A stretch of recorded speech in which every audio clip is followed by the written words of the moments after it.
The silence in the basement laboratory stretched like a held breath.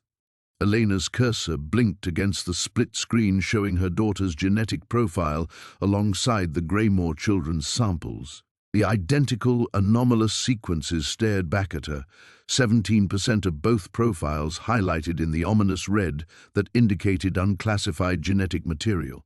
Her coffee had gone cold hours ago, the styrofoam cup leaving a ring of condensation on the metal desk. Outside, Portland's winter rain drummed against the high basement windows, each drop echoing through the empty corridors of the medical examiner's office. It was past 9 p.m. She should have left hours ago, but the Greymoor case had its hooks in her now. Elena rubbed her eyes, hoping exhaustion was playing tricks on her vision. 23 years in forensic genetics had taught her to trust the data, even when it defied logic, especially then. But this violated everything she understood about human biology. DNA didn't just spontaneously develop new sequences. Evolution moved in millennia, not moments. She pulled up the original case file from 1979. 3 children, siblings, supposedly, found by a highway patrol officer on a fog-shrouded stretch of Highway 101, ages approximately 6, 8, and 10. No missing persons reports matched their descriptions. No family ever came forward. They spoke English but claimed no memory of their past, their parents, or how they'd ended up walking alone on a desolate highway in the middle of the night. The investigating officers had noted their unusual behavior. They moved with an eerie synchronization, finishing each other's sentences, and seemed to communicate through glances that held entire conversations. Child Services had eventually placed them in separate foster homes across different states, hoping distance would help them develop individual identities. Elena scrolled through the medical reports from their initial examinations. Standard blood work, basic physicals, everything appeared normal. The genetic analysis hadn't been performed until years later, when one of the children, now a teenager, had been arrested for theft. A routine DNA sample for the criminal database had flagged the anomalies, but by then, the other 2 siblings had vanished from the system entirely. She leaned back in her chair, the leather creaking in the silence.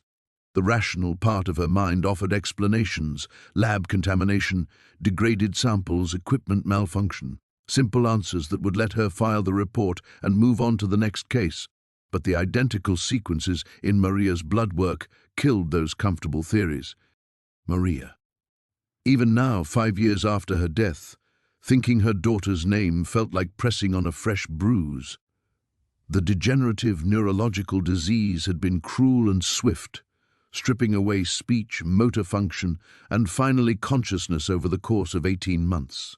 The specialists had called it a rare genetic mutation, 1 in 10 million. They'd tested Elena's DNA, her ex-husband's, looking for carriers. Nothing.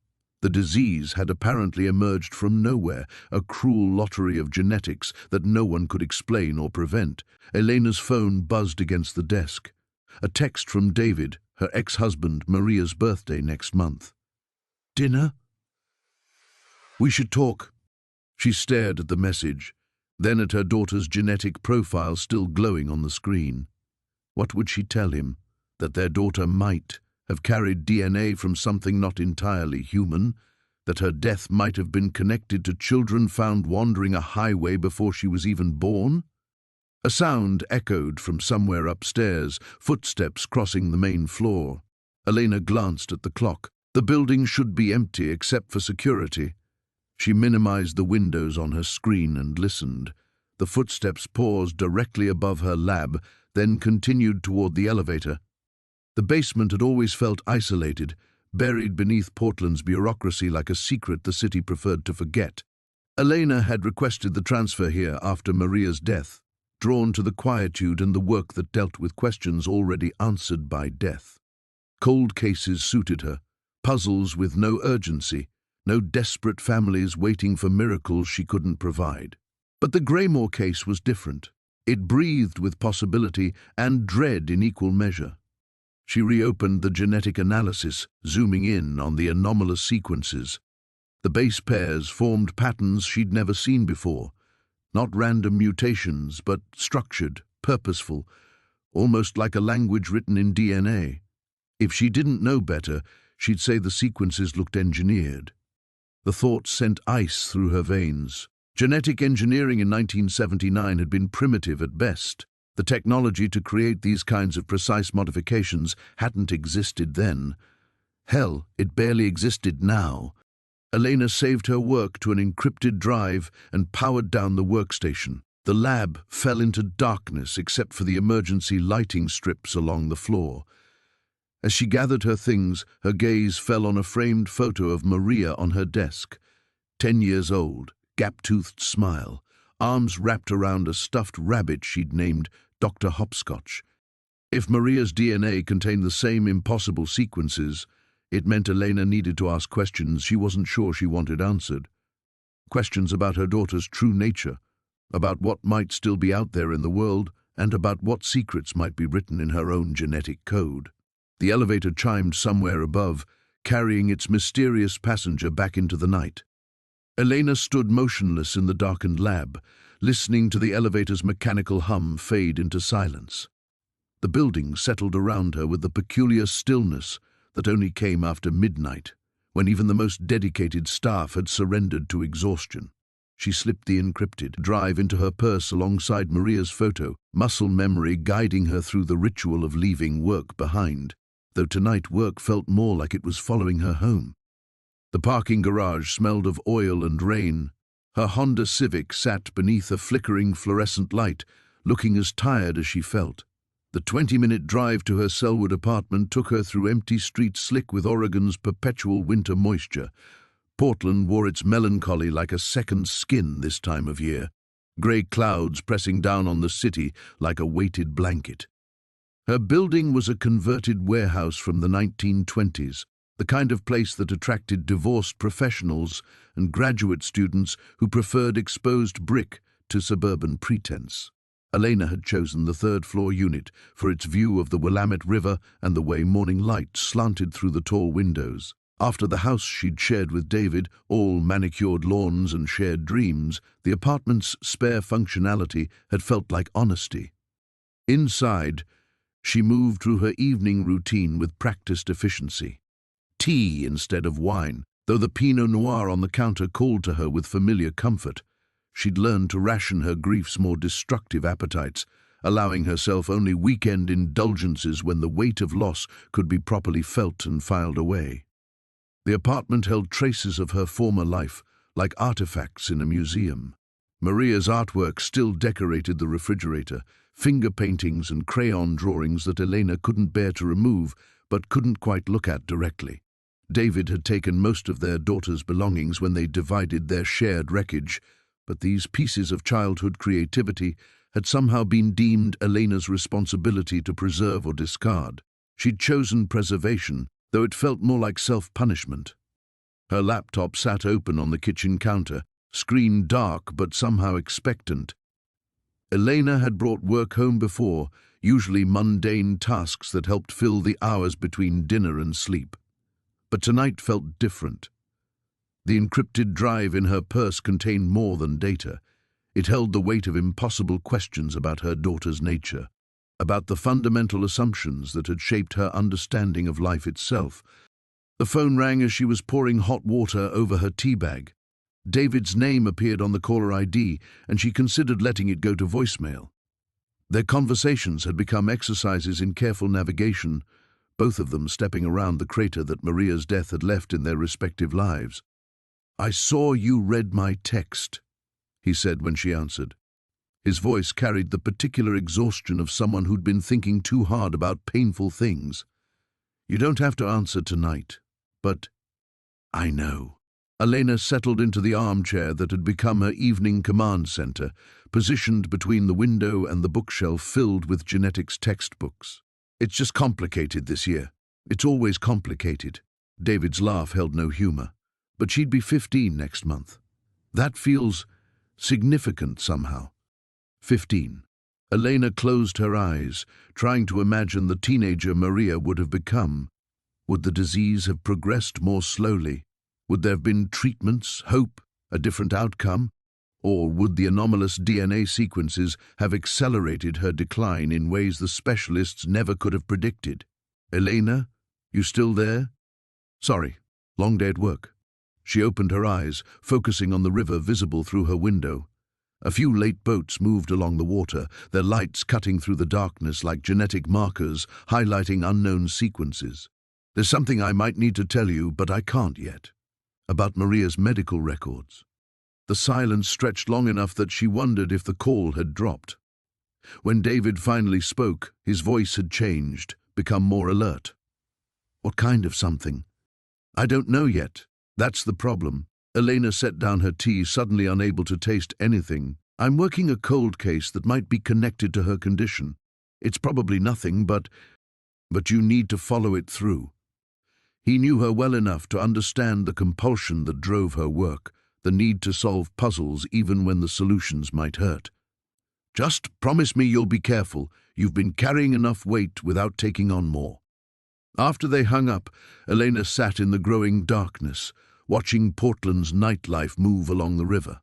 Somewhere out there, the Greymoor children might still exist, carrying their impossible DNA through lives built on fabricated identities.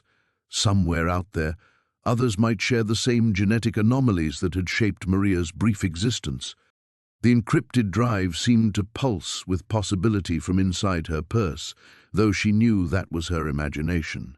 Tomorrow would bring the ordinary demands of laboratory work, case files, and bureaucratic routine. But tonight, in the space between sleep and discovery, Elena felt the familiar stirring of obsession taking root. She'd lost her daughter to questions no one could answer. Perhaps the Greymoor case would finally provide some. Elena woke at 3:17 a.m. to the sound of her phone vibrating against the nightstand. She'd fallen asleep in the armchair, her neck kinked at an uncomfortable angle, the cold tea still sitting where she'd abandoned it. The caller ID showed a number she didn't recognize, a local area code, but an unfamiliar sequence that made her hesitate before answering. Dr. Vasquez?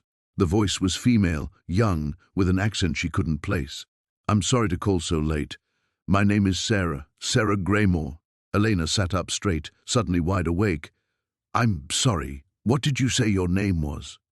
Greymoor, like the case you've been working on. There was a pause, filled with what sounded like traffic noise. I know this sounds crazy, but I think you've been looking at my blood. Mine and my brother's. The apartment felt too small suddenly, the walls pressing in. Elena stood and moved to the window, looking down at the empty street below. How did you get this number? How do you know about... I've been monitoring database queries on our genetic profiles for years. It's not hard when you know what to look for. Sarah's voice carried a weariness that seemed too old for someone who should be in her mid-40s. Most of the searches are routine, but yours went deeper. You found the sequences. Elena's hand tightened on the phone. Where are you calling from? I'm in Portland. I've been here for 3 days, watching your building, trying to decide whether to make contact. The admission sent a chill down Elena's spine. I know how this sounds, but I needed to be sure you weren't with them. Them? The people who've been tracking us since 1979, the ones who made us disappear from the foster system. Sarah's voice dropped lower, more urgent.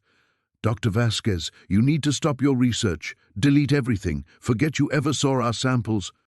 Elena moved away from the window, suddenly aware of how exposed she was, silhouetted against the light. I can't do that. I think your DNA might be connected to my daughter's death, to her disease. The silence stretched so long Elena thought the call had ended. When Sarah spoke again, her voice had changed completely. Your daughter had the markers? The same anomalous sequences, yes. Elena felt tears threatening, the familiar grief mixing with a new kind of fear. She died 5 years ago. The doctors called it a rare genetic mutation, but seeing your profiles... Oh God, Sarah's voice cracked. They're still doing it. After all these years, they're still making more of us. Making more of what? Elena's voice came out as a whisper. Meet me tomorrow. Laurelhurst Park, the Duck Pond, 2 p.m. Come alone and don't tell anyone about this call. If you bring anyone with you, if there's any sign you've contacted authorities, I'd disappear forever. Sarah paused. And Dr. Vasquez? Your daughter didn't die from a disease. She was murdered, just like the others." The line went dead. Elena stood frozen in her darkened apartment, the phone still pressed to her ear, listening to the dial tone. Outside, the city continued its nocturnal rhythm, oblivious to the fact that her world had just shifted on its axis again. The Greymoor case had found her, walking out of the cold files and into her living room at 3 a.m. with accusations that made her stomach turn.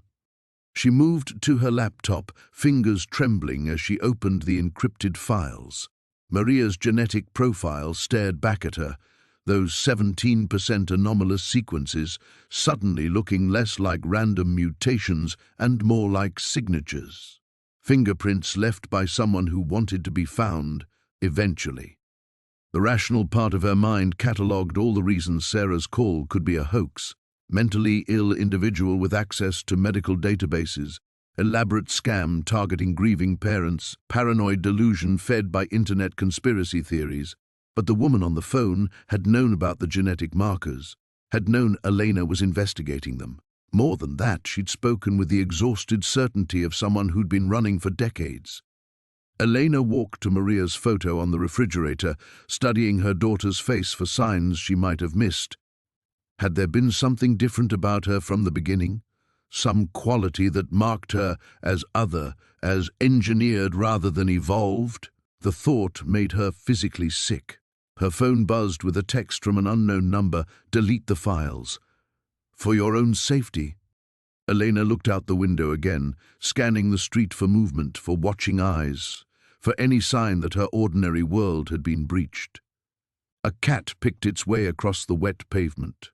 A late bus rumbled past, nearly empty. Everything looked normal, but normal had become a luxury she could no longer afford. She had 16 hours to decide whether to meet Sarah Greymoor at the duck pond. 16 hours to choose between the comfortable certainty of her laboratory work and the terrifying possibility that her daughter's death was part of something larger, something that had been hunting children like her for decades. Elena made coffee instead of trying to sleep. Tomorrow would demand impossible choices, but tonight she could still pretend the world made sense. The coffee grew cold as Elena sat at her kitchen table, staring at the encrypted files until the screen blurred. She'd pulled up everything: Maria's complete medical history, the Greymoor samples, even her own genetic profile from the carrier screening they'd done during Maria's diagnosis. The data painted patterns she desperately wanted to unsee. By 6 a.m., she'd convinced herself a dozen times that Sarah Greymoor was a fraud. Mental illness, she told herself, mixed with internet research and lucky guesses. People obsessed with conspiracy theories could be remarkably resourceful when it came to manufacturing evidence for their delusions. The call had probably been traced through public records. Medical examiners' contact information wasn't classified. But 17%. That number anchored itself in her mind like a weight. 17% of Maria's DNA didn't match known terrestrial patterns, the same percentage as the Greymoor children. What were the odds of that being coincidence? Elena showered and dressed for work with automatic precision, muscle memory carrying her through routines while her mind spiraled. In the mirror, she searched her own face for signs of otherness, for markers that might explain how she'd produced a child with impossible genetics. Her brown eyes looked back, ordinary and human and tired. Nothing alien there, nothing engineered. The drive to the medical examiner's office felt surreal. Portland's morning traffic flowing around her like water around a stone. She found herself checking the rearview mirror obsessively, looking for cars that followed too closely or appeared multiple times. Every sedan could be surveillance. Every pedestrian might be watching. "You look like hell," Marcus Chen observed when she passed his office. Her colleague held a steaming coffee mug emblazoned with world's okayest forensic scientist, a gift from his teenage daughter that he treasured with disproportionate pride. Couldn't sleep. Elena paused in his doorway, suddenly desperate for normal conversation. "How's Emma doing with college applications?" Stressed out of her mind, like every other 17-year-old. Marcus's expression softened with parental concern. She's convinced that one wrong essay will doom her to a life of failure and regret. I keep telling her that's not how the world works, but who am I kidding? Maybe it is. Elena nodded, thinking of Maria at 17 if she'd lived. College applications and teenage drama and all the ordinary milestones that had been stolen by impossible DNA. She'll be fine. She's got your stubborn streak. That's what I'm afraid of. Marcus studied her face more carefully. Seriously though, you okay? You've seemed off lately. More off than usual, I mean. The concern in his voice almost broke her. Marcus had been the one to drive her home from the hospital the night Maria died, had sat with her in the parking lot while she cried until there was nothing left. He'd covered her cases during the worst of her grief, never asking for explanations or timeline for her return to normal functioning. How could she tell him that normal might have been an illusion all along? Just working through some personal stuff, she said finally. I might need to take a long lunch today. Back in her basement laboratory, Elena tried to focus on routine casework. A suspicious death in southeast Portland needed toxicology analysis. A hit-and-run victim required DNA comparison with evidence from the vehicle. Simple problems with scientific solutions, the kind of work that had once brought her satisfaction. But Maria's genetic profile called to her from the encrypted files like a siren song. Every few minutes, she found herself opening the data again, zooming in on those anomalous sequences that defied explanation. The patterns seemed almost fractal. The closer she looked, the more complex they became, as if they contained information coded at multiple levels. At noon, she made a decision that felt both inevitable and terrifying. She copied all the files to a second encrypted drive, then deleted everything from the laboratory computers.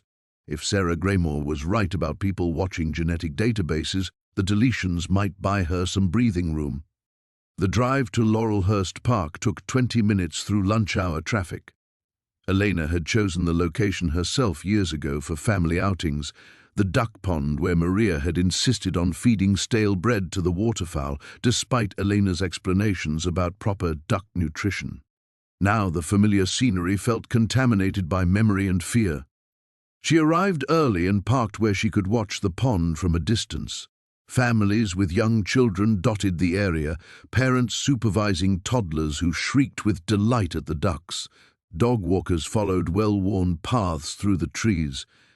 Everything looked innocent and normal. At 2:03 p.m., a woman approached the pond alone. Mid-40s, dark hair, wearing jeans and a rain jacket that had seen better years. She moved with the careful awareness of someone accustomed to watching exits and evaluating threats. When she turned toward Elena's car, their eyes met through the windshield. Elena's hands trembled on the steering wheel. She could still drive away, return to her laboratory, restore the deleted files, pretend Sarah Greymoor was just another cold case that couldn't be solved. But Maria's ghost seemed to whisper from the passenger seat, "Find out what happened to me." Elena got out of the car. The gravel beneath Elena's feet seemed to announce each step as she walked toward the pond. Sarah Greymoor stood with her back to the parking lot, hands shoved deep in her jacket pockets, watching a family of mallards paddle through the grey water. She didn't turn when Elena approached, but her shoulders tensed in acknowledgement. "Dr. Vasquez." Sarah's voice carried the same weariness from their phone call, but in person it held deeper notes, exhaustion that ran bone deep, the kind that came from decades of looking over one's shoulder. "Thank you for coming." "I almost didn't." Elena stopped 3 feet away, close enough to see the premature lines around Sarah's eyes, the careful way she positioned herself to keep both the parking lot and the tree line in her peripheral vision. "This feels insane." "It is insane." Sarah finally turned, and Elena saw that her face held an odd quality, familiar in some indefinable way, as if she belonged to a family Elena had met in dreams. But that doesn't make it untrue. The woman before her looked entirely human, yet something in her movement suggested difference, not alien exactly, but precise in a way that reminded Elena of her daughter's uncanny ability to catch falling objects before they hit the ground. as if Maria had always been operating a few milliseconds ahead of normal human reflexes. "You said my daughter was murdered." Elena's voice cracked on the word. "Explain that." Sarah glanced around the park, cataloguing the joggers and dog walkers with practiced efficiency. "Not here. Too exposed." She gestured toward a cluster of old-growth firs that provided natural screening from most angles. "And I need to show you something first." They walked in silence to the trees. Sarah's gait held that same careful precision Elena had noticed, each step placed with conscious intent, weight distributed perfectly, leaving minimal impressions in the damp earth. When they reached the relative privacy of the grove, Sarah pulled something from her jacket pocket. A photograph, aged and creased from years of handling. 3 children standing beside a highway patrol car, their faces solemn and somehow ancient despite their apparent youth. Elena recognized them immediately from the case files, but seeing them in the original photograph carried different weight. They looked lost but not frightened, confused but not broken, like they were simply waiting for someone to provide context for their existence. "That was taken the morning they found us," Sarah said quietly. "Highway 101, just north of Bandon. I was supposedly 8 years old, though I had memories that suggested otherwise." Elena studied the photograph more carefully. The child, who must be Sarah, stood slightly apart from her brothers, her posture protective despite her small size. All 3 children shared similar features: the same dark hair, the same pale complexion, the same oddly knowing expression. "You don't look related," Elena observed. "We're not in any conventional sense." Sarah took the photograph back, handling it like something precious and dangerous. "We were made to look like siblings, part of the cover story probably. Easier to explain 3 lost children if they belong to the same family unit. Made to look like siblings? Modified, adjusted, whatever term makes it easier for you to accept." Sarah's laugh held no humor.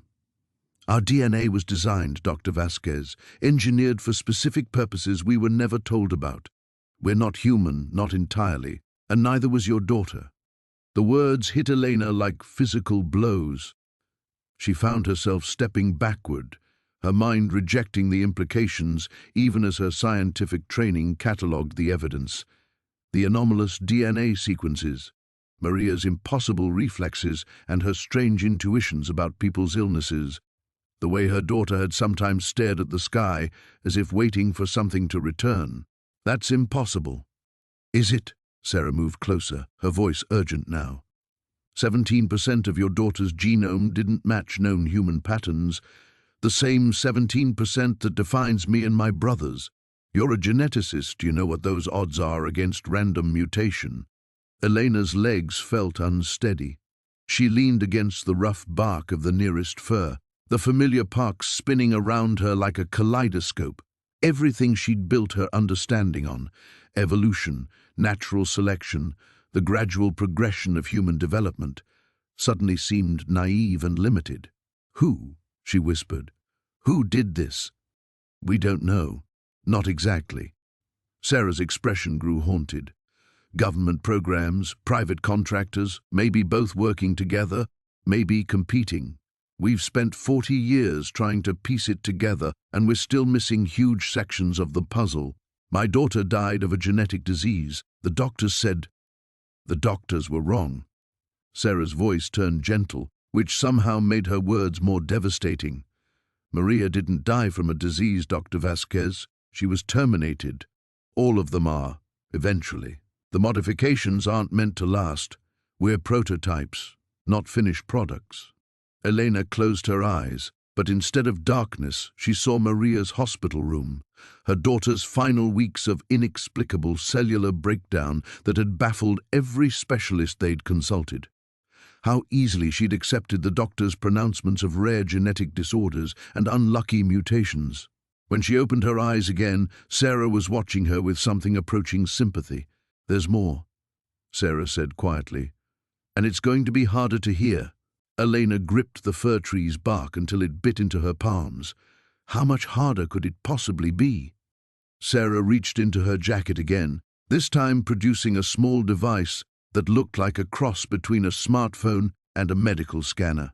This will detect the genetic markers. The modifications leave electromagnetic signatures that standard equipment can't read. You want to test me? It wasn't a question. Your daughter had to inherit those sequences from somewhere, and if you're a carrier— Sarah's voice trailed off, but the implication hung between them like a blade. Dr. Vasquez, if you have the markers, you're in danger. They don't let carriers live once they've served their purpose. Elena watched a jogger pass beyond the trees, earbuds in, oblivious to the conversation that was dismantling everything she thought she knew about herself. The normalcy of the scene felt like mockery. What purpose? Breeding. Sarah's bluntness was almost clinical, creating the next generation of modified children. Most carriers don't even know what they are. The modifications can lie dormant for decades before activation. The device in Sarah's hands emitted a soft blue glow. Elena stared at it, understanding that whatever it revealed would end her old life completely.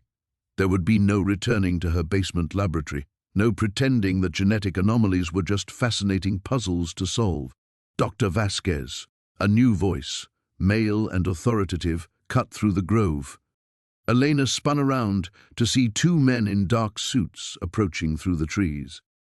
They moved with the same predatory grace she'd noticed in Sarah, but their intent felt entirely different, hunting rather than hunted. "Step away from Miss Greymoor, please."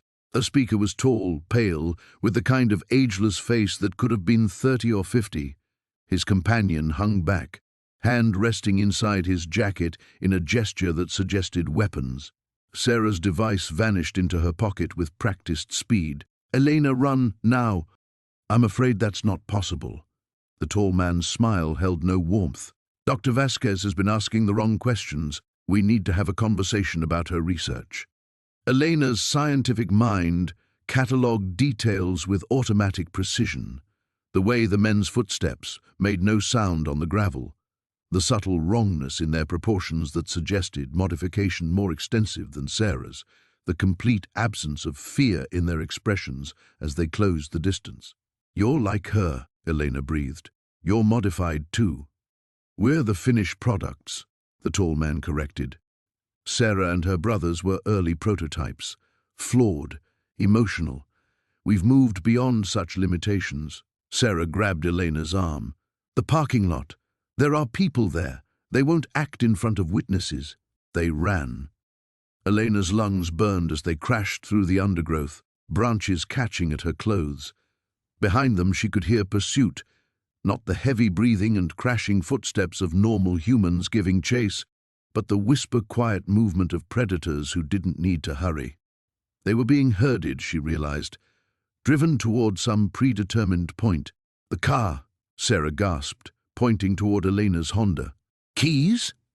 Elena fumbled in her pocket, her hands shaking so badly she nearly dropped them. As they reached the parking lot, the tall man emerged from the trees 30 yards away, walking with casual confidence. His companion appeared from a different direction, cutting off their escape route. "Dr. Vasquez," the tall man's voice carried clearly across the lot. "You've stumbled into something much larger than your personal grief. We can help you understand what happened to your daughter, but you need to come with us." Elena looked around desperately. The families with children had vanished. The joggers were gone. Even the ducks had disappeared from the pond, as if some instinct warned them away from the predators in their midst. "They cleared the area," Sarah whispered. "Probably been planning this since you started accessing our files." "How long have you been watching me?" "It's the day you pulled our samples from storage." The tall man was close enough now that Elena could see his eyes, completely black, no visible iris or pupil. "We watch everyone who shows interest in project synthesis. Usually they satisfy their curiosity and move on. You, however, made phone calls." Elena's mind raced. Her car keys felt slippery in her sweating palms.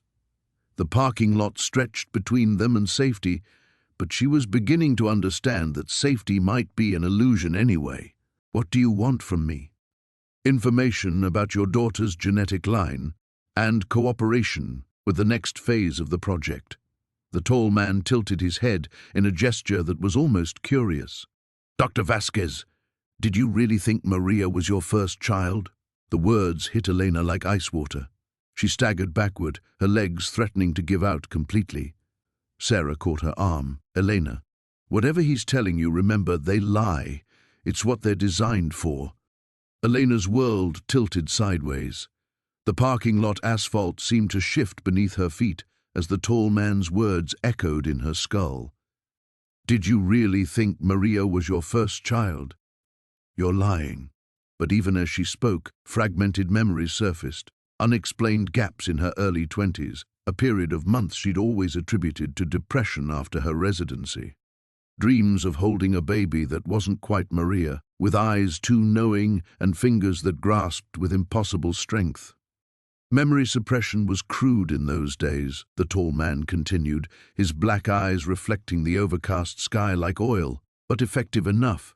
"You volunteered for the fertility trials, Dr. Vasquez, quite enthusiastically according to your psychological profile." Sarah's grip on her arm tightened. "Elena, we need to move, now."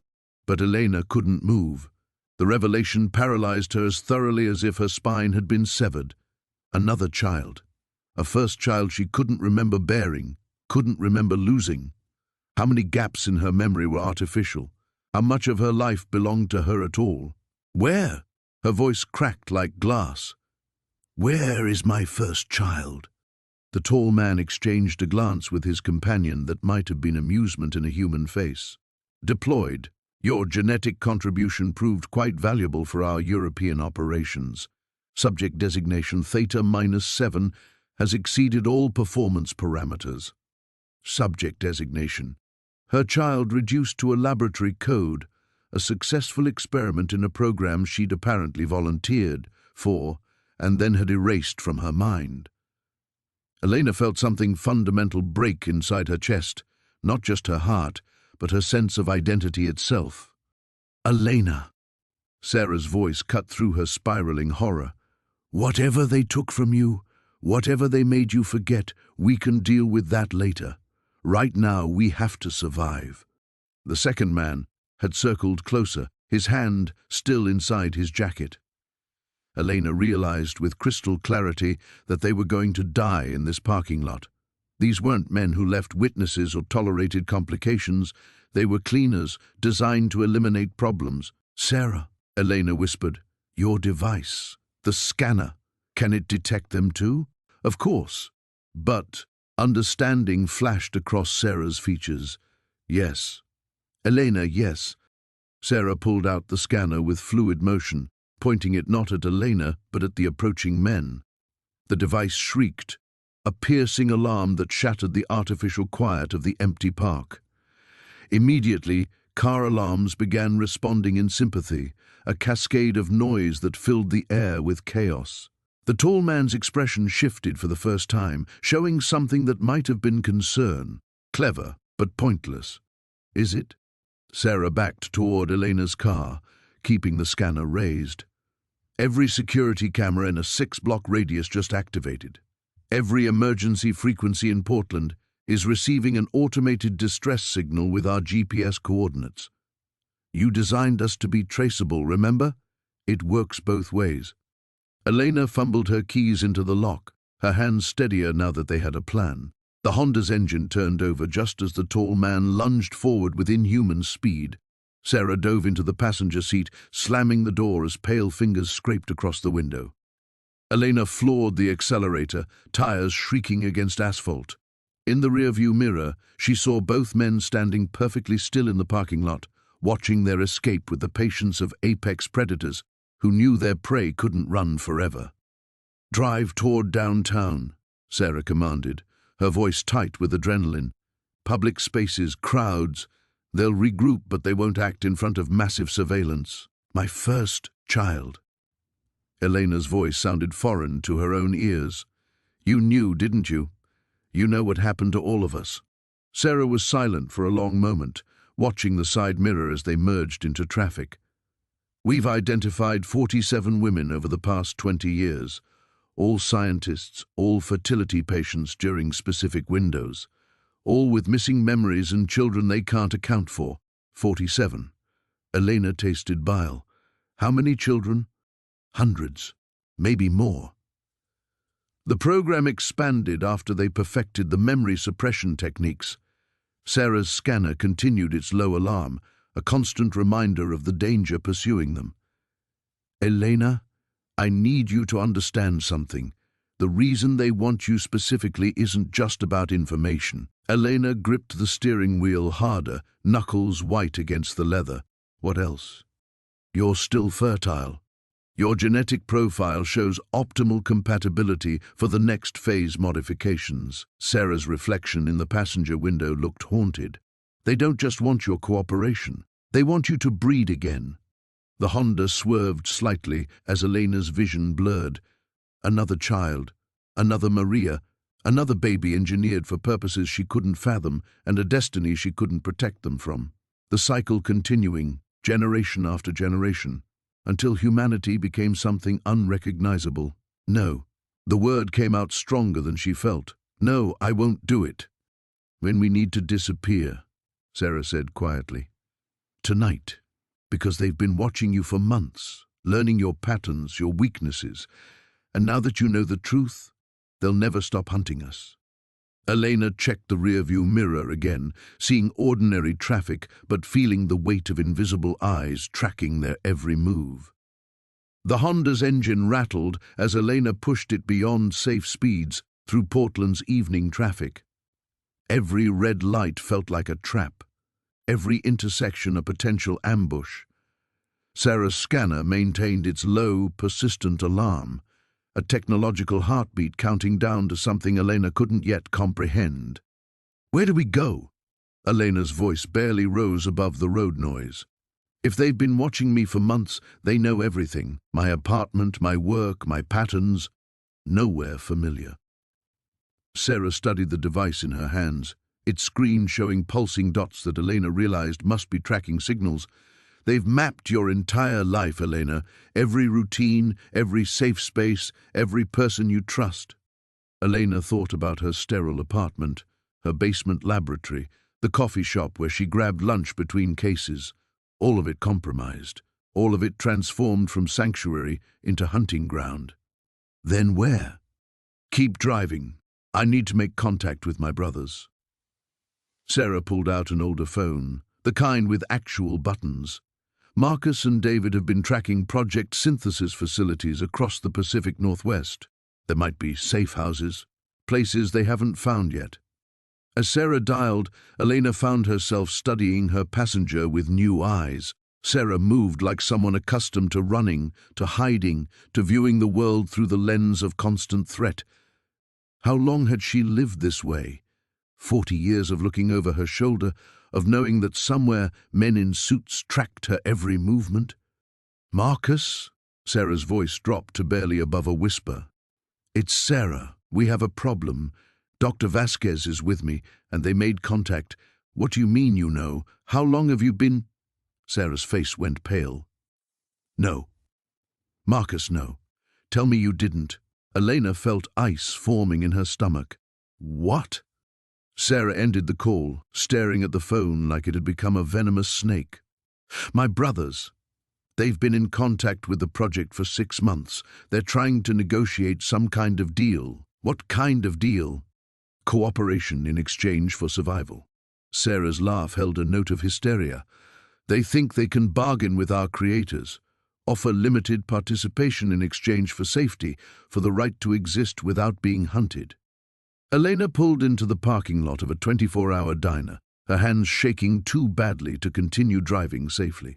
The neon sign cast sickly pink light across the Honda's interior, making both women look corpse-pale and hollow-eyed. You're alone, Elena said, understanding flooding through her. Your own brothers betrayed you. Not betrayed. Not exactly. Sarah's voice carried 40 years of exhaustion. They're terrified, Elena. We all are. For 4 decades we've lived knowing that any day could be our last. Marcus and David, they want to believe there's a way to survive that doesn't require running forever. Elena stared through the diner's windows at families eating late dinners, couples sharing dessert, teenagers clustered around phones and laughter. Normal people living normal lives, blissfully unaware that somewhere in their city, modified humans were making impossible choices between cooperation and extinction. "What about you? What do you want?" Sarah met her eyes, and Elena saw something there she recognized from her own mirror during Maria's final weeks, the look of someone who had already lost everything that mattered and was now operating purely on stubborn refusal to surrender. "I want them to pay for what they did to us, to you, to all the children they've created and discarded." Sarah's scanner chirped, showing new signals converging on their location. "Elena, they're closing in. We have maybe 10 minutes before this place is surrounded." Elena looked at the device, watching the dots tighten their formation around the diner. Her scientific mind automatically calculated vectors and approach patterns, but her heart was stuck on Sarah's words. "All the children they've created and discarded." "Maria wasn't discarded," Elena said quietly. "She died of genetic disease." "No." Sarah's voice turned gentle again, devastating in its kindness. "Elena," Maria was recalled, "the disease was engineered termination. When the children reach a certain age, show too much independence, or ask too many questions, the project activates dormant sequences in their DNA. It looks natural. Doctors never suspect." The diner's neon sign flickered, casting alternating shadows across Elena's vision. Everything she had believed about her daughter's death, the tragic randomness, the cruel lottery of genetic disease, crumbled like paper in acid. Maria had been murdered with her own modified DNA, terminated like a malfunctioning prototype. Elena felt something vast and terrible awakening in her chest, not just grief but fury, not just loss but purpose. "Sarah," she said, her voice steady for the first time since this nightmare began, "forget running, forget hiding. I want to destroy them." Sarah studied Elena's face, and whatever she saw there made her nod slowly. "Then we're going to need help, the kind of help that comes with a price you might not be willing to pay." "What price?" "Becoming like them, taking the modifications willingly, becoming a weapon designed to hunt the hunters." Sarah's scanner showed the dots had reached the diner's perimeter. "Elena, it's time to choose, run forever or fight as something more than human." Elena looked at the approaching signals and thought about Maria, about the first child she couldn't even remember, about all the other mothers who would never know their babies had been stolen and weaponized. "Make the call," she said. Sarah's fingers moved across the phone's keypad with practiced precision, dialing a number she'd apparently memorized long ago. Elena watched the scanner's display as the hostile signals closed in, 6 dots now, forming a perfect perimeter around the diner. "Gabriel, it's Sarah Greymoor. I need extraction and enhancement protocols for 2. Sarah's voice carried an edge Elena had never heard before, not fear but something colder, more final. "No, I understand the cost. We both do." Elena barely heard the conversation, her attention fixed on a family in the diner's corner booth, mother, father, 2 young children sharing a plate of fries. The little girl, maybe 8 years old, had Maria's laugh. The sound drifted through the window glass like a ghost, and Elena felt something inside her chest crack open wider. Engineered termination. The words circled in her mind like vultures. Maria's final weeks replayed with horrific new context, the sudden onset of symptoms, the way her daughter's modified immune system turned against itself with surgical precision, the doctor's baffled expressions as every treatment failed. Not random genetic tragedy, calculated execution.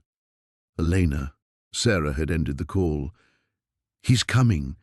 But I need you to understand what we're asking for. The modifications they'll give us, they're irreversible. Military-grade enhancements designed for wet work operations, enhanced reflexes, modified musculature, altered brain chemistry to suppress fear and empathy during combat situations. Will it hurt?" The question surprised Elena. She hadn't realized she'd spoken. "The process? Yes. Agony beyond description. But after..." Sarah's eyes went distant. "After, You won't feel pain the same way. You won't feel anything the same way. They'll turn you into something that can hunt the hunters, but you'll lose pieces of yourself in the process. Pieces you can never get back. Elena watched the little girl in the diner spill ketchup on her shirt, saw her mother's patient smile as she dabbed it clean with a napkin.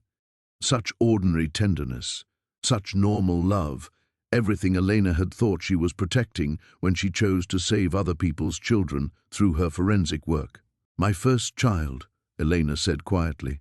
"The one I can't remember. If I become like them, will I remember?" Gabriel might be able to suppress the memory blocks. But Elena, do you really want those memories back? Some knowledge destroys us. Before Elena could answer, the diner's lights went out. Emergency lighting kicked in a moment later, bathing everything in hellish red. Through the windows, Elena could see figures moving in the darkness. Not the clumsy stumbling of humans adjusting to sudden blindness, but the fluid grace of predators who didn't need light to hunt. "Too late," Sarah breathed, staring at her scanner. "They're here." The diner's front door opened with a soft chime that sounded obscenely cheerful in the sudden tension. The tall man from the park stepped inside, his black eyes reflecting the emergency lighting like oil pools. Behind him came his companion and 4 others Elena had never seen, all with the same predatory stillness, the same ageless faces that could have been 30 or 60. The family in the corner booth looked up in confusion as the newcomers spread out through the small space. The little girl, Maria's age when she'd first gotten sick, pressed closer to her mother with the instinctive fear children felt around apex predators. "Dr. Vasquez," the tall man called across the diner, "you've caused us considerable inconvenience tonight. Time to end this charade." Elena stood slowly, her legs unsteady beneath her. Through the window, she could see more figures in the parking lot. A dozen at least, maybe more. An entire unit deployed to capture 2 women in a roadside diner. "Let the family go," Elena said, surprised by the steadiness in her own voice. "This is between us." "Nothing is between us anymore, Doctor. You've involved civilians in classified operations, contacted unauthorized personnel, accessed restricted genetic data." The tall man's smile held no warmth. "You've become a security risk that requires permanent resolution." Elena felt Sarah tense beside her, preparing for some final desperate gambit. But Elena's attention had fixed on the little girl, who was staring at the tall man with the same expression Maria had worn in her hospital bed when the doctors came to run more tests, confused terror mixed with helpless recognition that something was very wrong. In that moment, Elena understood with crystalline clarity that there would be no extraction, no rescue, no transformation into something capable of fighting back. Gabriel, whoever he was, wasn't coming. Sarah's call had been intercepted, or Gabriel himself had been compromised, or he'd simply decided 2 desperate women weren't worth the risk. They were going to die in this diner, and the family would die too, because they'd witnessed something they shouldn't have seen. Elena's quest for truth had doomed innocence. "Sarah," Elena whispered, "I'm sorry. I should have just run." "No," Sarah replied, her hand finding Elena's in the red-tinged darkness. Maria deserved to be remembered. They all did. The tall man began walking toward them, and Elena closed her eyes, thinking of her daughter's laugh. Then the world exploded into chaos.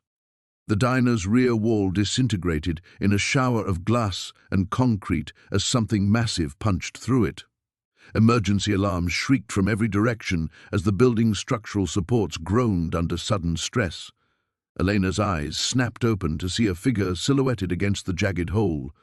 Tall, broad-shouldered, moving with the same inhuman grace as their pursuers, but radiating something entirely different. "Gabriel!" Sarah breathed. The newcomer wasn't alone.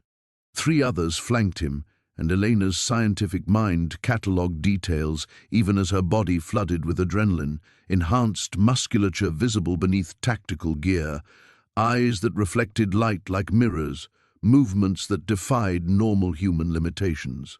These weren't government agents. These were something else entirely. The tall man pivoted toward the breach, his companions forming a defensive line. Impossible. We eliminated your cell months ago. You eliminated Marcus and David. Gabriel's voice carried harmonics that seemed to resonate in Elena's bones. Did you really think those were my only children? Children. The word hit Elena like a physical blow. She stared at Gabriel, at his ageless features that could have been 30 or 300, at the way he moved like gravity was optional, and felt the final pieces of her shattered worldview rearrange themselves into something unrecognizable. Sarah, Elena whispered, understanding flooding through her. The Greymoor children weren't the first generation, were they? Sarah's hand tightened on hers. No, they were the first successful generation, the first to survive childhood and develop stable abilities. The two groups of enhanced beings faced each other across the diner's ruins, while the terrified family cowered in their booth.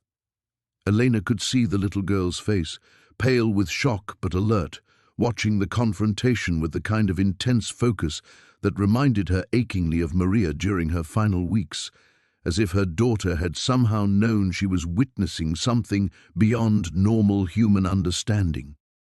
Dr. Vasquez. Gabriel's attention shifted to Elena without his gaze leaving the government agents. I apologize for the delay. Your extraction required careful timing. Extraction? The tall man's laugh held genuine amusement. She's already compromised. The preliminary modifications began during her first pregnancy. She belongs to us. Elena felt the blood drain from her face. What modifications? Genetic markers designed to enhance offspring viability. Neural pathway adjustments to improve memory retention and pattern recognition. Hormonal modifications to increase maternal bonding and protective instincts. The tall man's smile widened. Did you think your forensic talents were entirely natural, Doctor? Your ability to see patterns others missed? Your obsessive dedication to protecting children? The words hit Elena like physical blows. Every case she'd solved, every child she'd helped identify, every moment of satisfaction when she brought closure to grieving families, all of it engineered. Her entire career, her sense of purpose, even her love for Maria, suddenly felt tainted by artificial design. Elena, Sarah's voice cut through her spiraling horror. Whatever they put in you, it doesn't change who you chose to become. It doesn't diminish what you've accomplished. But Elena was staring at Gabriel, seeing something in his ancient eyes that made her stomach turn. You're not here to rescue me, are you? You're here to collect me. Gabriel's expression didn't change, but something in his stillness confirmed her suspicion. You carry genetic sequences from our original bloodline. Combined with the government's modifications, your children could bridge the gap between human and post-human development. You're valuable to both sides, Doctor. Valuable? Elena tasted bile. That's all I am. A breeding stock. You're a mother, Gabriel corrected gently. The most dangerous thing in any species. And whether you choose to work with us or against us, that makes you a weapon neither side can afford to lose. The little girl in the corner booth began to cry, not the wailing of a terrified child, but something quieter and more heartbroken. Elena looked at her and saw Maria's face in that hospital bed, saw her first forgotten child, saw all the engineered babies who would be born and modified and terminated when they outlived their usefulness. But she also saw something else, in the way the child's parents shielded her, in the fierce protectiveness in their eyes. Elena recognized something that no amount of genetic modification could create or destroy, the raw primal love that drove parents to impossible acts. Sarah, Elena said quietly, her voice steady for the first time since this nightmare began. Your scanner. Does it work on Gabriel's people too? Sarah's eyes widened with understanding. Elena, no. We can't fight both sides. We're not fighting both sides. Elena stood, feeling something crystalline and dangerous settling in her chest. We're protecting innocence from all sides. She looked at Gabriel, at the government agents, at the two groups of post-human predators preparing for violence in a space filled with ordinary people. I'm not anyone's weapon. I'm not anyone's breeding stock. I'm a mother, And mothers don't choose sides, we choose our children. Elena reached for Sarah's scanner and everything changed. The scanner's weight felt impossibly heavy in Elena's hands as she studied the display. 12 red dots surrounded the diner, Gabriel's forces and the government agents, both sides treating ordinary humans as acceptable collateral damage. But there, in the corner booth, showed something else, a faint yellow blip emanating from the terrified little girl. "She's one of us," Elena whispered, the revelation hitting like ice water. "That child carries the markers." Sarah leaned over to see the readout, her face going pale. "Second generation, the project has been running longer than we thought." Elena's mind raced through the implications. How many children carried these genetic modifications without knowing? How many parents thought they were raising normal kids while unknowingly harboring living experiments? The scope of the conspiracy suddenly felt vast beyond comprehension. "Gabriel," Elena called out, her voice carrying new authority. "That family, they're not civilians, are they?" Gabriel's ancient eyes flicked to the scanner in Elena's hands, and something shifted in his expression. Surprise, perhaps even respect. "You learn quickly, Dr. Vasquez. The child was flagged 6 months ago. Her parents remain unaware." "Flagged for what?" Elena demanded. The tall government agent answered instead, his smile turning predatory. "Recruitment or termination, depending on her cooperation levels once she reaches adolescence." Elena felt that crystalline rage in her chest expand, spreading through her bloodstream like fire.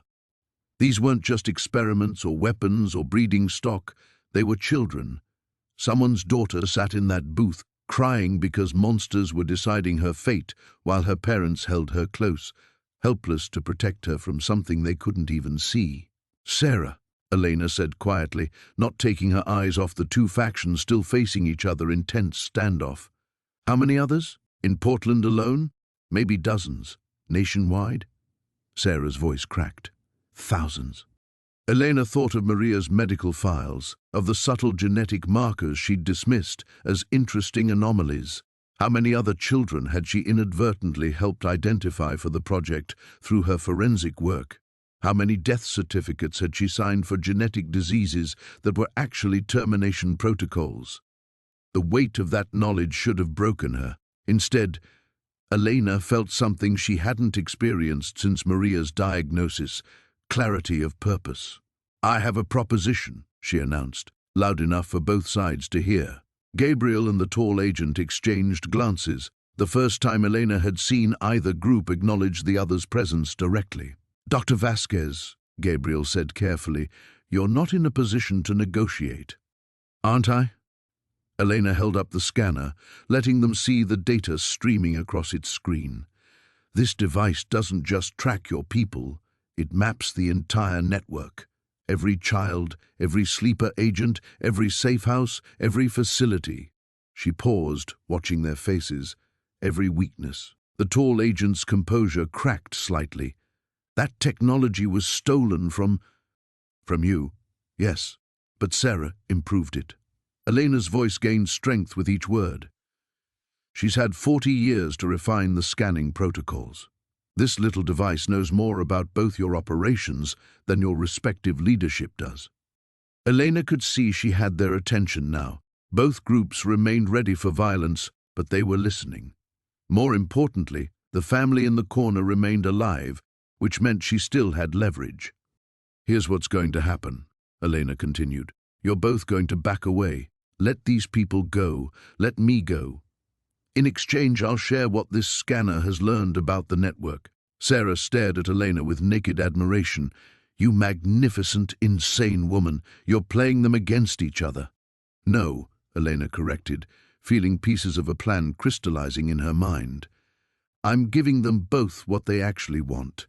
Gabriel, you want to protect the children who've been modified, help them survive and develop their abilities safely. And you," she turned to the government agent, "want control over the post-human development program." Gabriel's expression remained unreadable. "Continue." "The network data shows you something neither side has realized yet. There are too many modified children now, too many sleeper agents, Too many enhanced individuals living normal lives. Elena's voice grew stronger as the implications became clear even to her. The program has reached critical mass. Within 10 years, modified humans will outnumber baseline humans.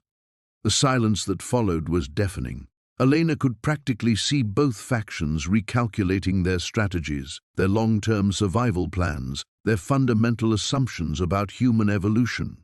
"You're suggesting cooperation," the tall agent said finally. "I'm suggesting inevitable reality. Fight each other over control of a dying species, or work together to guide humanity's transition into something new." Elena looked at the little girl in the corner booth, at her parents' protective embrace. "But you do it without murdering children. You do it without treating people like lab rats." Sarah grabbed Elena's arm. "Elena, what are you doing?" Elena met her eyes, seeing her own determination reflected there. "What mothers do, Sarah. We're protecting the children, all of them." For the first time since this nightmare began, Elena felt truly in control. The silence stretched like a taut wire, and Elena could feel the weight of every gaze in the room. The little girl's quiet sobbing had stopped, leaving only the hum of emergency lighting and the distant sound of sirens that would never arrive. She was certain both factions had ways of ensuring official interference remained minimal. Gabriel's ancient eyes studied Elena with something approaching curiosity. "You propose to broker a peace between natural enemies, Dr. Vasquez. What makes you think either side would honor such an arrangement? Because the alternative is extinction for both of you." Elena kept her voice steady, though her heart hammered against her ribs. "You're not fighting over territory or resources. You're fighting over the future of human consciousness itself. And while you've been playing your games, the children you've created are growing up. They're asking questions, they're finding each other." The tall government agent's expression shifted, a crack appearing in his predatory composure. "Impossible. The modifications were designed to prevent network formation among subjects." "Were they?" Elena held up the scanner, its display showing an intricate web of connections spanning the entire Pacific Northwest. "Because this says otherwise. The enhanced children aren't just surviving, they're evolving beyond your parameters, beyond anyone's parameters." Sarah's grip tightened on Elena's arm. "Elena, look at the readings." Elena glanced down and felt her blood freeze. New dots were appearing on the scanner's display, not the steady red of trained operatives, but pulsing gold signatures scattered throughout the city. Children awakening to their abilities right now. They're responding to the psychic resonance from this confrontation, Elena realized aloud. The stress hormones, the enhanced pheromones, it's triggering early manifestation across the entire network. Gabriel and his companions exchanged sharp glances, their inhuman stillness finally cracking. One of Gabriel's allies, a woman who looked barely 30 but moved like she'd seen centuries, spoke urgently in a language that hurt Elena's ears to hear. "How many?" Gabriel demanded. Elena studied the scanner's display, watching new signals bloom like deadly flowers. Dozens, maybe more, children between 8 and 15, all manifesting enhanced abilities simultaneously. She looked up, meeting Gabriel's gaze. Without preparation, without training, without any idea what's happening to them. The implications hit the room like a physical force. Enhanced children, experiencing uncontrolled manifestation, would be capable of anything. Levitating objects, reading minds, potentially reshaping matter at the molecular level, all while terrified and confused, and surrounded by baseline humans who couldn't begin to understand what they were witnessing. "The masquerade is over," the tall agent said quietly, and Elena heard something like grief in his voice. 50 years of careful cultivation, ruined. Not ruined, Elena said fiercely, accelerated. The question is whether you guide it or let it tear society apart. The little girl in the corner booth had gone very still, and Elena's enhanced vision caught something that made her stomach drop. The child's eyes were beginning to glow with the same mirror-like quality she'd seen in Gabriel and his people. The manifestation was happening here, now, in front of them. "Sarah," Elena whispered. We need to get to those children, all of them, before they hurt themselves or expose the entire program. Elena, we can't save them all. There are too many, and they're scattered across. Then we build a network of our own. Elena turned to face both Gabriel and the government agent. You want cooperation? Here's your test case. Every enhanced child manifesting tonight will need immediate support, guidance, protection from baseline humans who'll panic, and from your own people who might see this as a containment situation requiring lethal force. Gabriel's expression was unreadable, but Elena caught the subtle shift in his posture, the way a predator looked when it recognized worthy prey. You're proposing to coordinate rescue operations between our factions. I'm proposing you remember what you're supposed to be fighting for. Elena's voice carried the authority of every grieving mother who'd ever demanded answers from indifferent systems.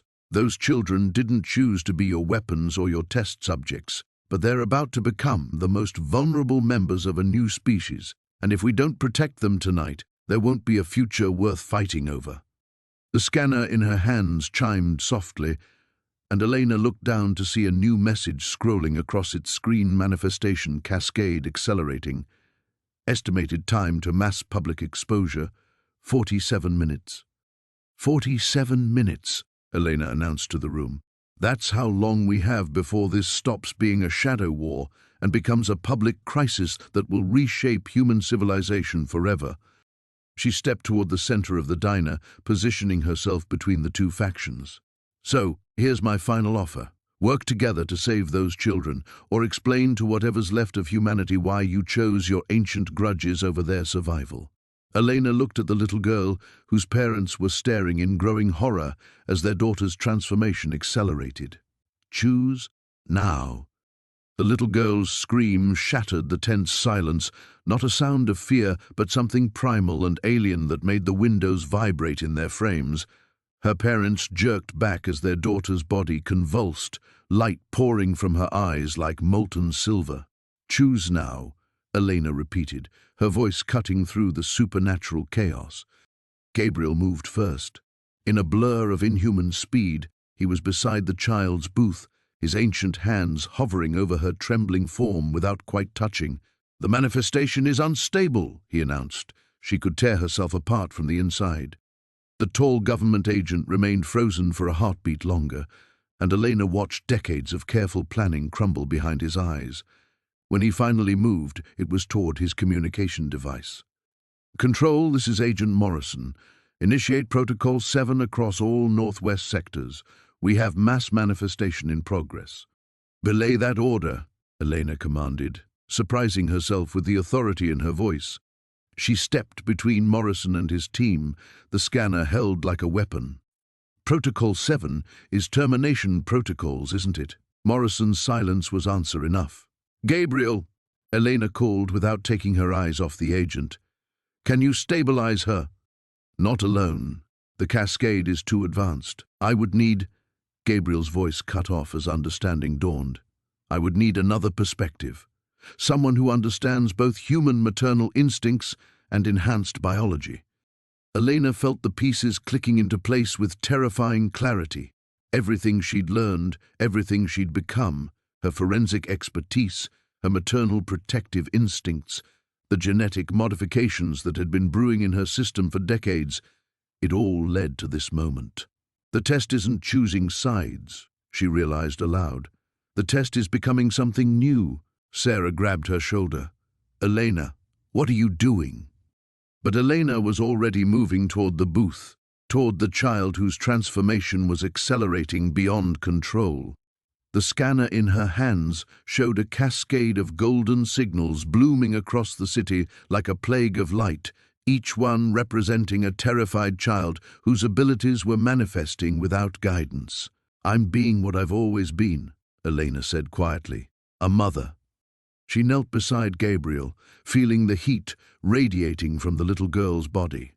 Up close, she could see the genetic markers activating in real time, DNA sequences rewriting themselves, cellular structures shifting to accommodate capabilities no human had ever possessed.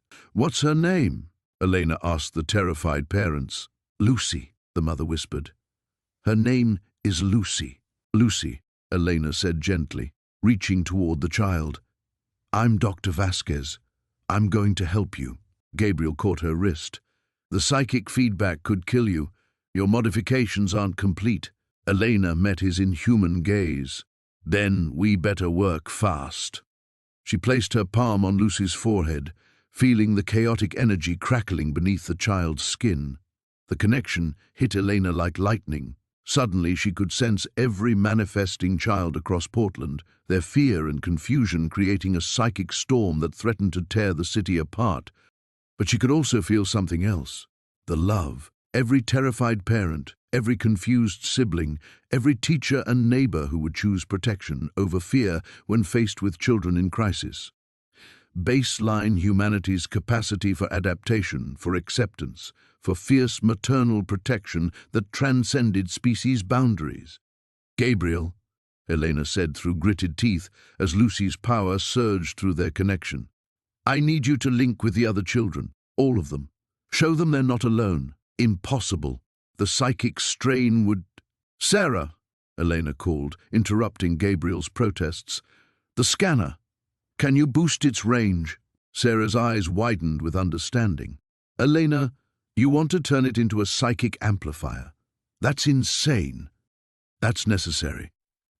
Elena felt Lucy's transformation stabilizing under her touch, the child's breathing becoming less ragged. Those children need guidance. They need to know they're not monsters. They need someone who understands what it means to love something that's becoming more than human. Morrison stepped forward, his weapon drawn but not yet aimed. Dr. Vasquez, you're talking about creating a psychic network spanning hundreds of enhanced individuals. The security implications are your problem to solve, Elena finished. My job is keeping children alive. Gabriel's expression was unreadable, but Elena felt something shift in his ancient consciousness. You would bind yourself to all of them. Every enhanced child in the network. You'd feel their pain, their fear, their transformations. It would change you irrevocably. Elena thought of Maria, of her first lost child, of all the cases she'd worked where parents had to watch their children become something they couldn't follow. I've been changing for 40 years, Gabriel. Time to finish the process. She looked at Sarah, at Morrison, at Gabriel's inhuman allies, at the family cowering in their booth. Everyone who's going to help, do it now. Everyone who's going to run, run fast. Elena closed her eyes and opened her mind to every manifesting child in the city, preparing to become the bridge between human and post-human, between fear and acceptance. The final test had begun, and Elena intended to pass. The psychic connection exploded outward from Elena's mind like a supernova of consciousness. And suddenly, she wasn't just Dr. Elena Vasquez anymore. She was 8-year-old Marcus in southeast Portland, levitating his bedroom furniture while his grandmother screamed prayers in Spanish. She was 12-year-old Aisha in Beaverton, accidentally reading her father's thoughts and discovering he was terrified of what she was becoming. She was 15-year-old David in Lake Oswego, whose telekinetic outburst had just shattered every window in his house. She was all of them, feeling their terror as her own, their confusion as sharp as physical pain. Elena, Sarah's voice seemed to come from very far away. Your vitals are spiking beyond safe parameters.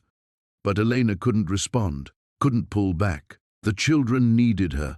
They were drowning in their own power, and she was their only anchor.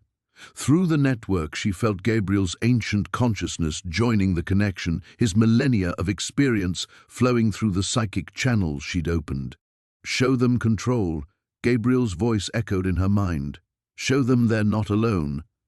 Elena reached out mentally to Marcus first, the youngest. It's okay, she projected, wrapping his consciousness in the same protective love she'd once given Maria. You're not broken. You're just becoming something new.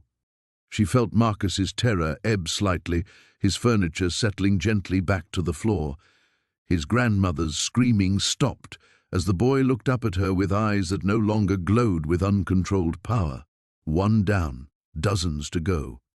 Elena's physical body convulsed as she stretched her consciousness further.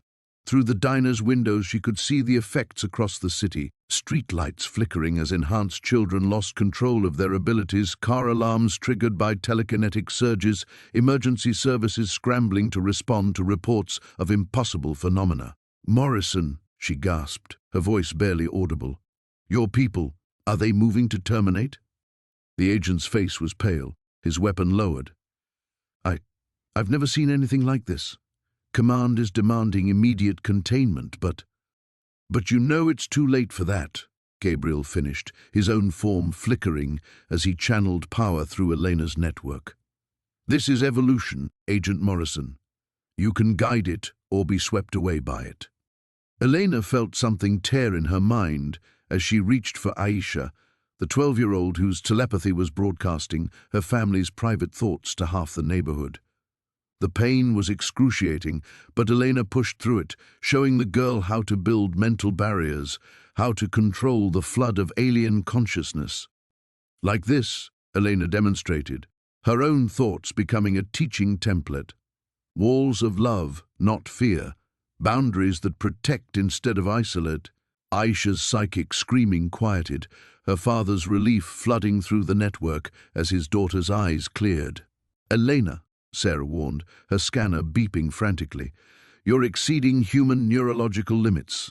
The synaptic overload could kill me, I know." Elena felt blood trickling from her nose, tasted copper in her mouth. "How many more?" 37 active manifestations. "But Elena, then we keep going." David was the hardest, 15 and furious, his telekinetic rage fueled by years of feeling different, isolated, wrong. His power lashed out at Elena's mental touch, trying to reject her guidance. "I don't want your help," his thoughts screamed. "I want them all to burn." Elena felt his pain like a physical blow, the loneliness, the confusion, the desperate need to belong somewhere, to someone. It was Maria's anguish magnified, the cry of every child who'd ever felt abandoned by their own biology. "Then burn with love instead of hate," Elena projected, pouring decades of maternal grief and protective fury into the connection. "Burn bright enough to light the way for others like us." She felt David's resistance crumble, his destructive power transforming into something creative, beautiful. Through the network she sensed windows reassembling themselves, his house rebuilding from his own telekinetic will. But the effort shattered something fundamental in Elena's brain. She felt her consciousness fragmenting, pieces of her identity scattering across the psychic network. She was Elena and Marcus and Aisha and David and dozens of others, her individual self dissolving into something larger, more complex. "Elena," Gabriel's voice, urgent with something that might have been panic.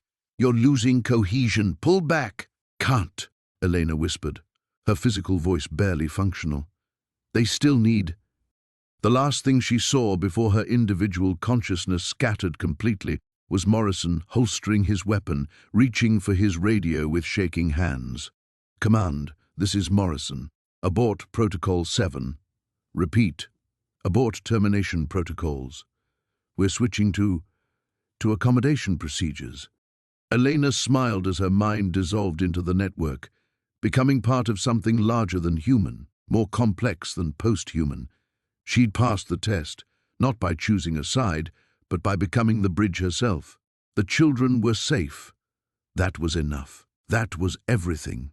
Chapter 15, The Sacrifice. Elena existed everywhere and nowhere, her consciousness scattered across 47 young minds like stars in an infinite sky. She was the network now, holding each terrified child in a web of understanding that transcended individual identity. But as the minutes passed, she felt herself dissolving further, becoming less Elena Vasquez and more something entirely new. "Dr. Vasquez?" Marcus's mental voice reached her across the psychic void, small and frightened. "I can't find you anymore." Elena tried to respond, tried to gather the fragments of herself into something recognizable, but her individual identity kept slipping away like water through broken fingers. She was becoming a living bridge between human and post-human consciousness, but the price was everything she'd ever been. Through the network, she sensed the children stabilizing. David's rage had transformed into protective determination as he used his telekinesis to repair damage instead of creating it. Aisha was teaching her younger sister how to build mental barriers, her natural empathy blooming into something beautiful. Marcus had stopped levitating furniture and started helping his grandmother understand that miracles weren't always frightening. But Elena felt herself fading with each success, her consciousness becoming the foundation upon which their new reality was built. "Elena, can you hear me?" Gabriel's voice reached her from very far away, filtered through layers of psychic static. "You need to pull back some part of yourself. Maintain a core identity, or you'll be lost completely." She tried to speak, tried to remember what her own voice sounded like, but found only silence. Her body in the diner was breathing. She could sense Sarah monitoring her vitals, could feel Morrison pacing nervously while his superiors demanded updates he couldn't provide. But her mind belonged to the network now. "Tell them," she managed to project to Gabriel, the effort feeling like tearing apart her soul. "Tell them the children are safe." Through Sarah's scanner, Elena watched the golden signatures across Portland pulse in harmony, no longer chaotic manifestations, but controlled awakenings. The cascade was stabilizing, but only because she was holding it together with the sacrifice of her individual existence. "Command is demanding a full report," Morrison's voice filtered through the network. "They want to know if the enhanced individuals pose an ongoing threat." Gabriel's response was sharp, with something Elena had never heard from him before: protective fury. "The only threat, Agent Morrison, comes from those who would harm children because they fear what they don't understand." Elena felt a moment of profound gratitude pierce through her dissolving consciousness. Gabriel understood now, understood that the future wasn't about choosing between human and post-human, but about protecting the vulnerable during transformation. Sarah's voice was thick with tears. "Elena, your brain activity is reorganizing itself. I'm seeing patterns I've never encountered in human neurology. You're becoming something else entirely." Not something else, Elena tried to convey, though she wasn't sure if her thoughts reached them anymore. Something more? She felt Lucy, the little girl whose manifestation had started this cascade, reaching out through the network with newfound control over her abilities. The child's consciousness brushed against Elena's fragmenting awareness with gentle curiosity. "Are you the angel?" Lucy asked with a directness only children possessed. "Mama said an angel came to help me." Elena wanted to laugh, wanted to cry, wanted to hold Lucy and Maria and all the children she'd ever loved. But those desires belonged to Dr. Elena Vasquez, and she was becoming something larger now, something that could love all enhanced children simultaneously, that could guide them through transformations their parents couldn't understand. "Not an angel," Elena managed to whisper across the psychic network, "just a mother." Through David's enhanced perceptions, she felt the first news reports beginning to emerge. Confused accounts of children performing impossible feats, of parents claiming their offspring had suddenly developed supernatural abilities. The masquerade Gabriel's people had maintained for decades was crumbling, but instead of chaos, Elena sensed something else: wonder. Humanity's response wasn't uniform panic, as Morrison's superiors had predicted. It was complex, varied, fear, yes, but also curiosity, protection, adaptation. Parents defending their enhanced children, teachers adjusting lesson plans to accommodate new realities, scientists demanding access to study these miraculous developments. Evolution had always been messy, Elena realized, as her consciousness expanded beyond any recognizable boundaries. But it had also always been unstoppable. "Elena," Gabriel's mental voice reached her one final time. "What you've built, this network, this connection, it's unprecedented. You've created a foundation for peaceful coexistence, but you've given up everything to do it." Elena felt herself smile, though she was no longer entirely sure she had a physical face to smile with. She thought of Maria, of her first daughter whose genetic disease had taken her far too young. She thought of all the cases she'd worked, all the children whose deaths she'd investigated but couldn't prevent. I didn't give up everything, she projected back to Gabriel, her consciousness now spanning the entire city. I became everything I was meant to be. The network pulsed with harmonized thought. 47 enhanced children learning to control abilities that would reshape the world, guided by the sacrifice of one forensic geneticist who had chosen love over fear, connection over separation. Elena Vasquez dissolved completely into the light, becoming the eternal guardian of humanity's next evolutionary step. The silence in the diner was profound, broken only by the steady beep of Sarah's scanner and the shallow breathing of Elena's physical form. Her body remained seated beside Lucy, one hand still resting gently on the child's forehead, but her eyes had gone completely white, not with blindness, but with a light that seemed to come from within. "Is she?" Lucy's mother whispered, her voice cracking. "She's everywhere," Gabriel said softly, his ancient features marked by something that might have been grief. "She's become the living foundation of the network. Every enhanced child in Portland is connected through her sacrifice." Sarah's hands trembled as she adjusted her scanner's settings, trying to track Elena's vital signs. Her brain activity is unlike anything in medical literature. She's not dying, she's transforming into something entirely new. But Elena, the individual, Sarah's voice broke. "She's gone." Morrison stood frozen by the window, his radio silent in his hand. Through the glass he could see the city transforming. Streetlights had stopped flickering. Car alarms had gone quiet. The chaos of 47 children manifesting impossible abilities had settled into an eerie calm that felt more miraculous than terrifying. "Command is demanding my report," Morrison said, his voice hollow. "They want to know if we need to implement containment protocols." Gabriel turned to face him, and for the first time since Morrison had known him, the enhanced man looked entirely human, tired, grieving, protective. "Tell them the children are safe. Tell them Dr. Elena Vasquez gave her life to ensure a peaceful transition. Tell them that anyone who tries to harm these children will answer to something far more powerful than any government agency." Lucy stirred under Elena's touch, her small face peaceful for the first time since her abilities had manifested. When she opened her eyes, they were her own again, brown and bright and wonderfully normal, but touched by wisdom no 6-year-old should possess. "The nice doctor is still here," Lucy announced matter-of-factly to her parents. "She's in my head, but not scary-like. She's teaching me how to make the floating stop when I want it to." Through the scanner, Sarah watched as golden signatures across the city pulsed in perfect synchronization. Each enhanced child was connected to Elena's transformed consciousness, receiving guidance and comfort from someone who understood what it meant to love beyond the boundaries of species. "The manifestations are stabilizing," Sarah reported, her voice thick with tears she couldn't shed while working. "Every single child is showing controlled ability development. Elena's network is teaching them faster than decades of training could accomplish." Morrison's radio crackled to life. "Morrison, we need that situation report. Are we looking at a mass casualty event?"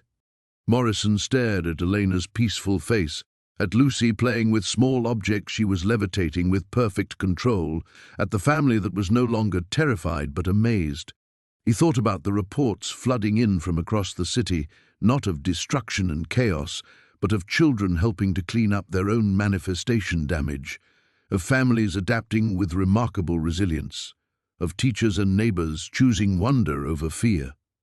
"Negative, Command," Morrison said into the radio. "No mass casualties. Situation is contained. Requesting authorization to establish new protocols for enhanced individual integration."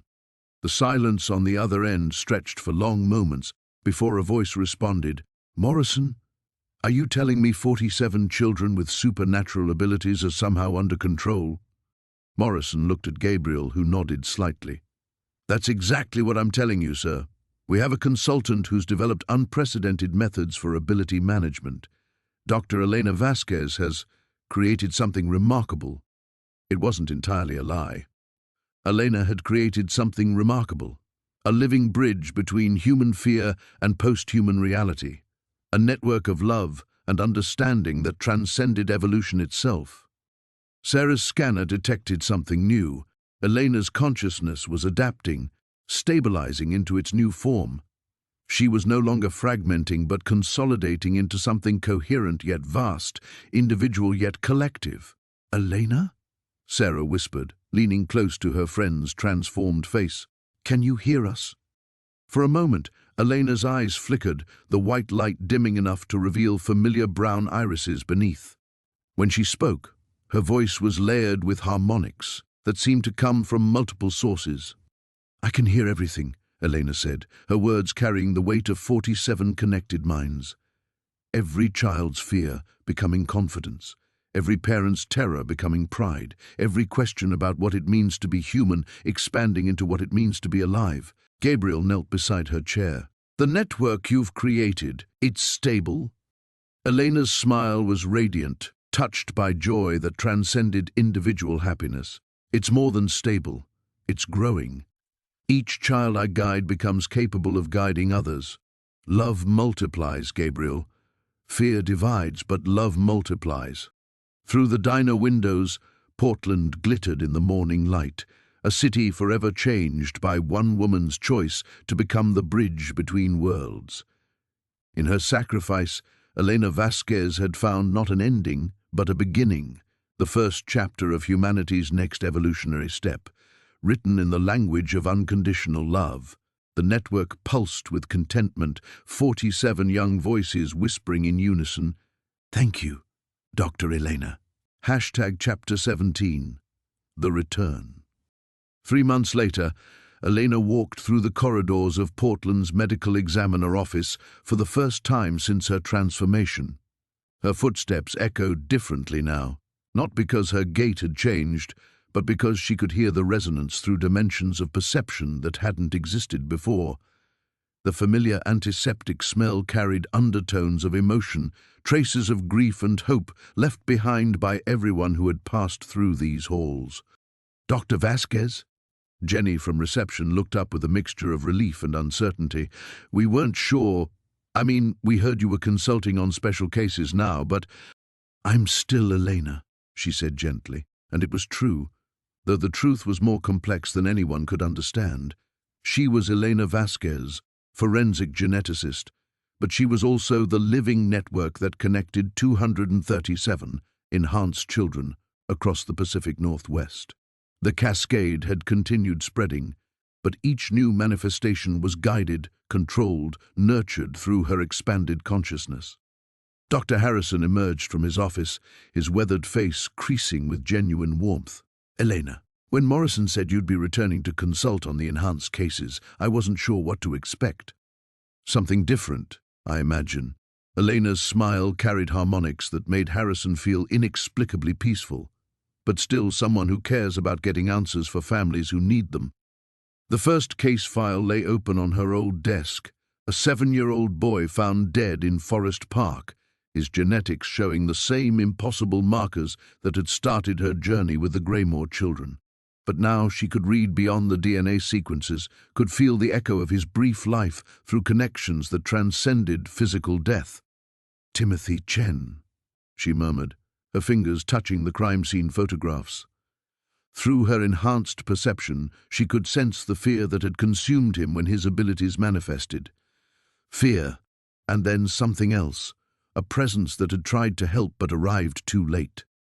"The parents are convinced someone murdered him," Harrison said, studying Elena's transformed features. "But the autopsy showed no trauma, no toxins. His brain just stopped." Elena closed her eyes, extending her consciousness through the network. Across the city, she felt Marcus, now 12 and confidently telekinetic, pause in his homework to send her a pulse of warm greeting. Aisha was teaching meditation techniques to 3 newly manifested children in southeast Portland, her empathic abilities blossoming into genuine healing gifts. David used his powers to help his father's construction crew, his rage transformed into protective strength. But woven through their contentment was an echo of loss, the ghost of a child who had died alone and terrified before Elena's network could reach him. "He wasn't murdered," Elena said softly. "He died of fear. When the abilities manifested, his parents panicked. They called him a freak, threatened to send him away. The psychic trauma caused a neurological cascade that stopped his heart." Harrison's face tightened with familiar anger, the protective fury of someone who had spent decades fighting for children who couldn't fight for themselves. "Can you prove that?" "I can do better." Elena looked up, her eyes briefly flashing with that inner light. "I can make sure it never happens again." Through the network, she reached out to Timothy's parents, her consciousness brushing against their grief and guilt. She didn't invade their thoughts, but she planted seeds, understanding, forgiveness, the knowledge that their son's death could prevent other tragedies. Within hours, they would become advocates, helping other families navigate the terrifying beauty of enhanced children. Sarah appeared in the doorway, tablet in hand and scanner hanging from her shoulder. "Elena, we've got reports of 3 new manifestations in Beaverton. The families are asking for you specifically." "They trust you," Harrison observed. "Word is spreading that you can help enhance children in ways no one else can." Elena stood, feeling the weight of her responsibility and the lightness of purpose finally aligned. She was no longer the forensic geneticist who desperately sought answers to questions that had no solutions. She had become something unprecedented, a bridge between species, a mother to humanity's next evolutionary step. "I should go to them," she said, then paused at Harrison's questioning look. "But I'll finish the Chen case first. His parents deserve to understand what happened, and Timothy deserves justice, even if it's just the truth." As she gathered the case files, Elena felt Gabriel's presence touch her consciousness from wherever he was consulting on similar cases. His mental voice carried pride and concern in equal measure. "How does it feel?" he asked. "Being back in the world you left behind?" Elena looked around the lab where she had spent years studying death, trying to understand how biology could fail so catastrophically. Now she understood that failure was just another word for transformation, that endings were beginnings viewed from a different perspective. "Like coming home," she replied through the network. "But home is bigger now." The drive to Beaverton would take 20 minutes, long enough to prepare 3 terrified families for the miracle their children were becoming, to weave them into a network of love that spanned far beyond the boundaries of ordinary human experience.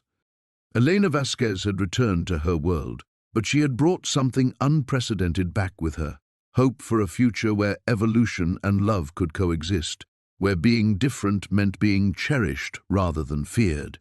The children were waiting. They were always waiting, and she would always answer. Chapter 18, The New Beginning. The Beaverton house was quiet when Elena pulled into the driveway, but she could feel the storm of emotions within before she even reached the front door. Through the network, 3 young minds pressed against her consciousness: 8-year-old twins who had begun sharing thoughts, and their 10-year-old sister whose tears could heal minor wounds. Their parents' terror radiated through the walls like heat from a fire. Elena knocked gently, and when the door opened, she saw her own journey reflected in the mother's exhausted face.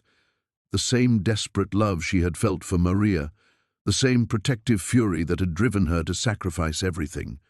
"Dr. Vasquez?" The woman's voice cracked.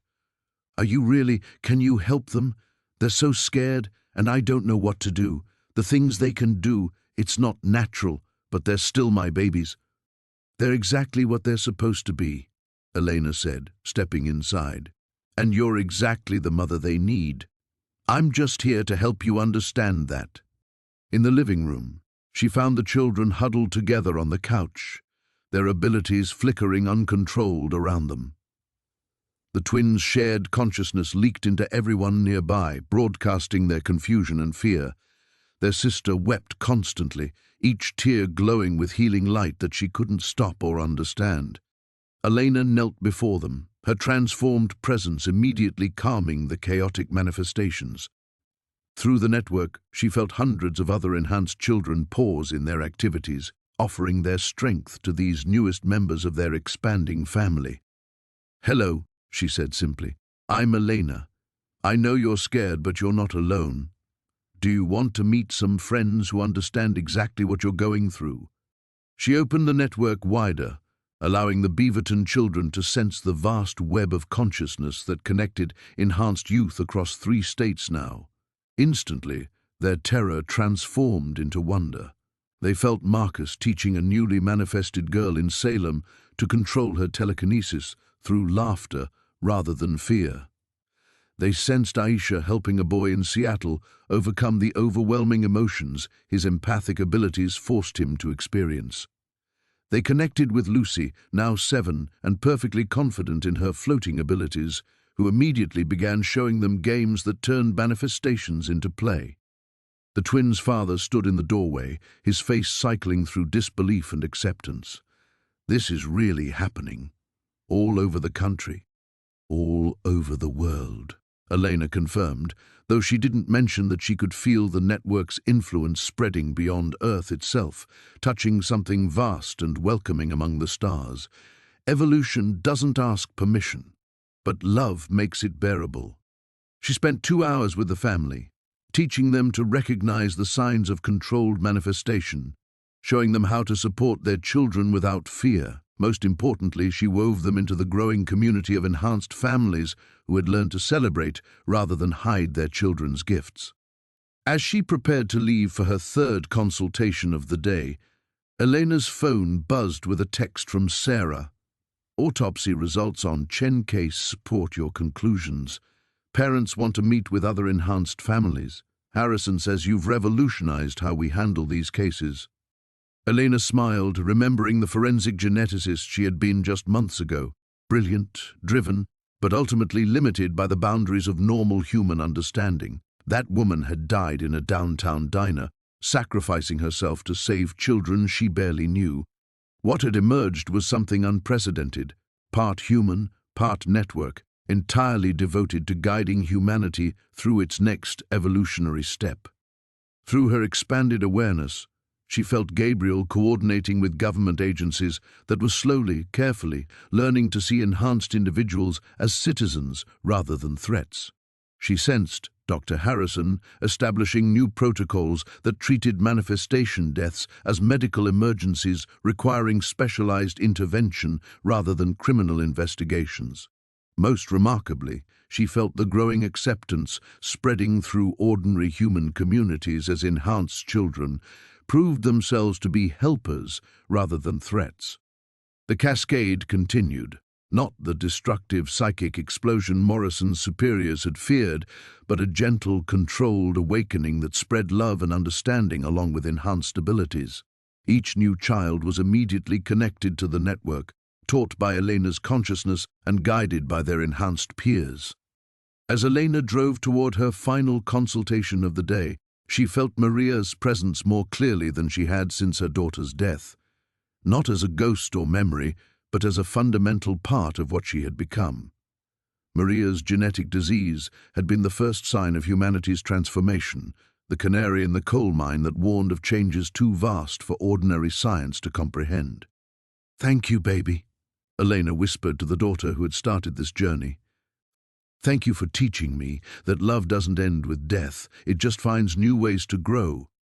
The network pulsed with contentment, thousands of enhanced children across the globe learning to use their gifts to heal rather than harm, to build rather than destroy.